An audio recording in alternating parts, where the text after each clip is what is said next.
en una pequeña aldea inglesa del siglo XII, donde la tierra se abría para atrapar lobos y el mundo terminaba a pocos kilómetros de los campos, ocurrió un hecho que desafió toda lógica conocida. Dos niños aparecieron de la nada, vestidos con ropas extrañas, hablando un idioma que nadie reconocía y con la piel de un inquietante color verde. No venían de ningún pueblo cercano, no conocían el sol como lo conocemos nosotros. Y cuando finalmente lograron comunicarse, relataron un lugar que no figuraba en ningún mapa. Una tierra en penumbra eterna, gobernada por leyes distintas a las de este mundo. Este no es un mito moderno ni una leyenda inventada siglos después. Fue registrado por cronistas medievales reconocidos y aceptado como un hecho real en su tiempo. Esta es la historia de los niños verdes de Woolpit, uno de los misterios históricos más perturbadores jamás documentados. En la Inglaterra del siglo XII, la vida transcurría bajo reglas duras y simples. El mundo conocido era pequeño, peligroso y profundamente supersticioso. Las aldeas estaban aisladas entre sí, separadas por bosques densos, caminos de tierra y campos donde cualquier extraño era inmediatamente sospechoso. Woolpit, una pequeña aldea del condado de Suffolk, no era la excepción. Su nombre provenía de unas profundas fosas excavadas para atrapar lobos, trampas mortales que marcaban el paisaje y recordaban que la supervivencia era una lucha diaria. Nadie en Woolpit esperaba que aquel lugar tranquilo se convirtiera en escenario de uno de los enigmas más desconcertantes de la historia medieval. Un día, sin fecha exacta registrada, pero situado por los cronistas alrededor de la década de 1150, los trabajadores del campo vieron algo que los dejó paralizados. Cerca de las fosas para lobos aparecieron dos niños, un niño y una niña. No estaban heridos, no parecían fugitivos ni mendigos comunes. Lo que llamó la atención de inmediato fue su aspecto imposible. Su piel tenía un tono verde intenso, uniforme, antinatural. Sus ropas no se parecían a las vestimentas de ninguna región cercana y estaban hechas de telas desconocidas para los aldeanos. Pero lo más inquietante era su comportamiento. Hablaban entre ellos en un idioma que nadie había escuchado jamás. Los campesinos intentaron comunicarse, pero fue inútil. Los niños no entendían el inglés ni ninguna lengua local. Gesticulaban con nerviosismo, miraban el entorno con evidente confusión y parecían aterrados, como si hubieran sido arrojados a un mundo completamente ajeno. No sabían explicar de dónde venían, quiénes eran, ni cómo habían llegado hasta allí. La reacción inicial fue de miedo. En una época dominada por la religión y las creencias sobrenaturales, la aparición de dos niños con piel verde era interpretada como una señal, una maldición o incluso una prueba divina. Finalmente, los niños fueron llevados ante Sir Richard de Calne, un terrateniente local con mayor autoridad y recursos. Allí comenzó una observación más cuidadosa de su comportamiento. Se les ofreció pan, carne, frutas y otros alimentos comunes, pero rechazaron todo con evidente angustia. Pasaron varios días sin comer, debilitándose cada vez más, hasta que ocurrió algo extraño. Al ver unas habas crudas, se abalanzaron sobre ellas desesperadamente, como si fuera el único alimento reconocible. Durante semanas, ese fue prácticamente lo único que aceptaron consumir. El niño menor enfermó poco tiempo después. Su estado era frágil desde el inicio y, pese a los cuidados, murió. Su muerte dejó aún más preguntas que respuestas. La niña, en cambio, sobrevivió. Con el paso de los meses, ocurrió otro fenómeno desconcertante. Su piel comenzó a perder lentamente el color verde. No fue inmediato, sino gradual, hasta adquirir un tono humano normal. Al mismo tiempo, empezó a adaptarse al entorno, a aceptar otros alimentos y, finalmente, a aprender el idioma local. Cuando por fin pudo comunicarse, lo que contó fue aún más perturbador que su apariencia. relató que provenían de un lugar llamado la Tierra de San Martín, un sitio donde no existía el sol como se conocía en Woolpit, donde todo estaba sumido en una especie de penumbra constante, iluminado por una luz difusa, sin sombras definidas. Dijo que allí todos tenían la piel verde, que vivían de forma sencilla y que un día, siguiendo el sonido de unas campanas, entraron en una cueva o pasaje subterráneo. Tras caminar durante un tiempo indefinido, salieron repentinamente a un mundo cegadoramente luminoso. Woolpit. Este testimonio, registrado por cronistas medievales, respetados como William de Newburgh y Ralph de Coggeshall, fue tomado con seriedad en su época.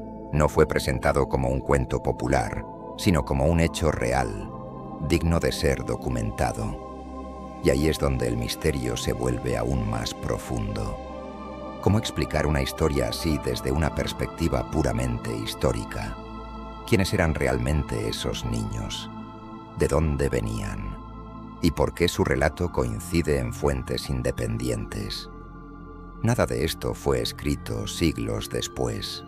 Fue consignado por hombres educados, religiosos y cronistas que diferenciaban entre rumores y hechos dignos de registro. Y eso convierte a los niños verdes de Woolpit en algo más que una simple leyenda. Los transforma en un enigma histórico que desafía toda explicación sencilla.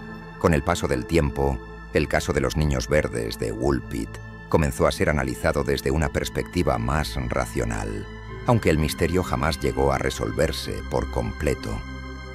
La niña, única sobreviviente, creció dentro de la sociedad inglesa medieval. Según los registros, fue bautizada, aprendió las costumbres locales y terminó trabajando como sirvienta. Sin embargo, incluso ya integrada, su testimonio nunca cambió. Hasta el final sostuvo que no provenía de ningún reino conocido, sino de aquella enigmática tierra de San Martín, un lugar que no coincidía con ninguna región documentada en Inglaterra o Europa. Los cronistas que dejaron constancia del caso no eran narradores de mitos populares. William de Newburgh, por ejemplo, era conocido por su escepticismo hacia historias fantásticas. En sus escritos, criticaba abiertamente relatos exagerados y falsos milagros. Precisamente por eso, el hecho de que incluyera a los niños verdes en su crónica resulta tan inquietante. Para él, era un suceso real, extraño, pero digno de ser registrado tal como ocurrió. Ralph de Coggeshall, otro cronista independiente, relató el caso con detalles similares, reforzando la credibilidad del episodio. No se trató de una sola fuente aislada, sino de testimonios coincidentes en una época donde la escritura era escasa y selectiva. Con los siglos, surgieron intentos de explicación médica. Una de las hipótesis más citadas es la clorosis, una forma de anemia severa asociada a deficiencias nutricionales, capaz de provocar una coloración verdosa en la piel. Esta teoría explicaría el tono verde y el hecho de que desapareciera gradualmente cuando la niña comenzó a alimentarse mejor. Sin embargo, esta explicación presenta fallas importantes. La clorosis no altera el idioma, no explica el rechazo extremo a la comida común, ni la coincidencia exacta en dos niños aparecidos simultáneamente en un lugar aislado. Otra teoría histórica sugiere que los niños podrían haber sido de origen flamenco. En el siglo XII, comunidades flamencas migraron a Inglaterra y muchas fueron perseguidas y masacradas durante conflictos armados. Según esta hipótesis, los niños habrían huido o quedado huérfanos, hablando una lengua extranjera incomprensible para los aldeanos, y su aspecto verdoso se explicaría por desnutrición extrema. Sin embargo, esta explicación tampoco logra cerrar todos los puntos. Ninguna comunidad flamenca describía su tierra como un mundo sin sol, ni vivían en una penumbra permanente, ni vestían ropas tan diferentes como las registradas por los testigos. También se propuso que los niños hubieran vivido en zonas mineras subterráneas, donde la falta de luz solar y condiciones extremas habrían alterado su apariencia física y percepción del mundo. Desde esta mirada, la Tierra de San Martín podría ser una interpretación simbólica de una comunidad aislada bajo tierra. No obstante, no existen registros históricos de poblaciones humanas viviendo de forma permanente en un entorno así, mucho menos de niños que desconocieran completamente el mundo exterior. Las teorías más inquietantes surgieron mucho después. Algunos sugieren que el relato podría describir una experiencia de desplazamiento entre mundos, una especie de cruce accidental desde un entorno desconocido hacia el nuestro. Estas ideas, aunque fascinantes, no se presentan como afirmaciones históricas, sino como interpretaciones contemporáneas de un relato antiguo que sigue sin explicación definitiva. Ningún cronista medieval habló de dimensiones paralelas ni fenómenos sobrenaturales explícitos. Simplemente registraron lo ocurrido y lo dejaron abierto. Lo verdaderamente perturbador es que, pese a siglos de análisis, ninguna teoría logra explicar el caso en su totalidad. Cada intento responde a una parte del enigma, pero deja otras completamente abiertas. El idioma desconocido, la descripción coherente de un mundo distinto, la coincidencia entre fuentes independientes y la seriedad con la que fue documentado hacen que el misterio persista. Hoy, Woolpit es un lugar tranquilo, sin rastros visibles de aquel suceso. Sin embargo, el caso de los niños verdes sigue siendo citado como uno de los enigmas históricos más desconcertantes jamás registrados. No porque afirme algo imposible, sino porque se niega a encajar en las explicaciones conocidas.